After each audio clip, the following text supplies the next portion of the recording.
सांगाल की माझं शिक्षण म्हणजे साध्या कॉलेजमधूनच झालं आणि ते पण पैशाअभावी साधं शिक्षण मला घ्यावं लागलं.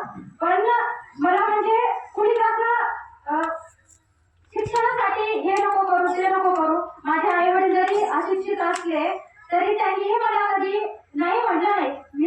मी जे म्हणायचे त्यांना विचारायचे प्रत्येक वेळेस की मला हे शिकायचंय, तर त्यांनी प्रत्येक वेळेस मला प्रोत्साहन दिलं. म्हणायचे नाही का तुला माहिती, तू बाहेर राहते, तुला जे करायचं ते कर. म्हणजे त्यांनी मला एक मुलगा म्हणून सोडून दिलं होतं. त्यांना मी लेट कधी वाटलेच नाही.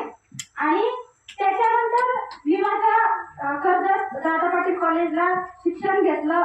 MSc माझी बॉटनी आहे, कारण मला ग्रॅज्युएशन नंतर MPSC चा अभ्यास करायचा होता. पण आमचे एक गावडे सर म्हणून आहेत प्राध्यापक, तर ते म्हणे की तू गावातून पहिली मुलगी आली शिक्षणासाठी, तर